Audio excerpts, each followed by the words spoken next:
പ്രിയമുള്ള സഹോദരന്മാരെ, അസ്സലാമു അലൈക്കും വറഹ്മത്തുള്ളാഹി.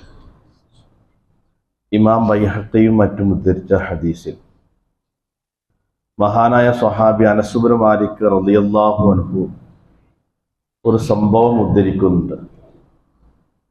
ഒരു അഅറാബിയായ ഗ്രാമീണനായ മനുഷ്യൻ നബി സല്ലല്ലാഹു അലൈഹി വസല്ലമയുടെ സദസ്സിലേക്ക് വന്നു. എന്നിട്ട് പറഞ്ഞു, നബിയെ, ആരജത്തുൽ ഖുർആന ഫലമസ്തതിഉല, ഞാൻ നിരന്തരമായി ഖുർആനുമായി ബന്ധപ്പെട്ടു, പക്ഷെ എനിക്ക് അങ്ങനെ ഖുർആനോട് നീതി പാലിച്ചുകൊണ്ട് മുന്നോട്ട് പോകാൻ കഴിയുന്നില്ല. അതുകൊണ്ട് ഫഅല്ലിംനി ഖൈറൻ, അപ്പൊ എനിക്ക് ഒരു നന്മ, എനിക്ക് പ്രതിഫലം കിട്ടുന്ന ഒരു നന്മ അങ്ങ് പഠിപ്പിച്ചു തരണം. അപ്പൊ നബി സല്ലല്ലാഹു അലൈഹി വസല്ലം അയാളോട് പറഞ്ഞു, ഖുൽ സുബ്ഹാനല്ലാഹ് വൽഹംദുലില്ലാഹ് വലാ ഇലാഹ ഇല്ലല്ലാഹ് അല്ലാഹു അക്ബർ, നീ ഇത് പറഞ്ഞോ എന്ന് പറഞ്ഞു. അപ്പൊ അയാള് നബി പറഞ്ഞു കൊടുത്തു, സുബ്ഹാനല്ലാഹ് വൽഹംദുലില്ലാഹ് വലാ ഇലാഹ ഇല്ലല്ലാഹു അല്ലാഹു അക്ബർ. അദ്ദേഹം ഇങ്ങനെ അത് പറഞ്ഞുകൊണ്ട് ഇങ്ങനെ കയ്യിൽ എണ്ണം പിടിച്ചുകൊണ്ട് പോവാണ്. സുബ്ഹാനല്ലാഹ് വൽഹംദുലില്ലാഹ് വലാ ഇലാഹ ഇല്ലല്ലാഹു അല്ലാഹു അക്ബർ.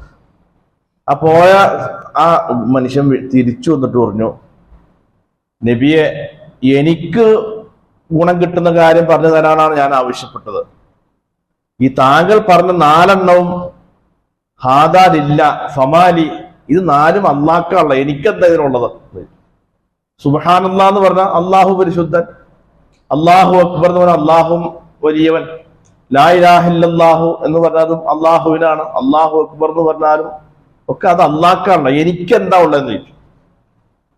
അപ്പൊ നബി സല്ലല്ലാഹു അലൈഹി വസല്ലം പറഞ്ഞാണ്, നീ സുബ്ഹാനല്ലാഹ് എന്ന് പറഞ്ഞാൽ അള്ളാഹു പറയും സദഖ്ത, ശരിയാണ്, ഞാൻ പരിശുദ്ധനാണ് എന്ന് പറയും.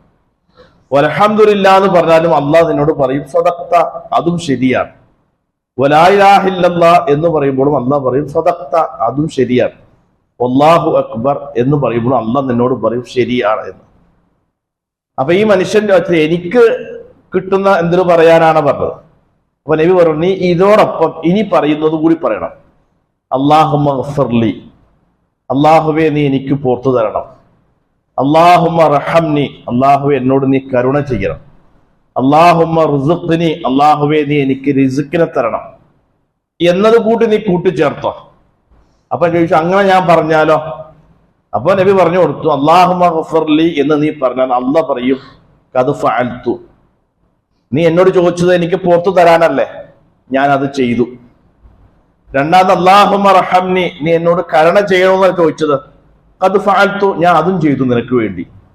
അല്ലാഹുമ്മ റുസുഖ്നി, റിസ്ക് തരണം എന്നല്ലേ നീ എന്നോട് ചോദിച്ചത്, ഖദ് ഫഅൽതു, ഞാൻ നിനക്ക് വേണ്ടി അതും ചെയ്തിട്ടു എന്ന് അല്ലാഹു സുബ്ഹാനഹു വ തആല നിന്നോട് പറയുമെന്ന് നബി സല്ലല്ലാഹു അലൈഹി വസല്ലമ ആ ഗ്രാമീണനായ മനുഷ്യനോട് പറഞ്ഞു കൊടുക്കുകയാണ്. നമുക്കറിയാവുന്ന ദിക്റുകളാണ്. നമ്മുടെ ദിക്റുകൾ ചൊല്ലുമ്പോഴൊക്കെ അതിന്റെ മഹത്വവും പ്രാധാന്യവും ഒക്കെ മനസ്സിലാക്കിയിട്ട് ചൊല്ലിയാൽ അതിൻ്റെതായ ഗുണവും ഫലം ജീവിതത്തിൽ ഉണ്ടാകും. അല്ലാഹു അനുഗ്രഹിക്കുമാറാകട്ടെ.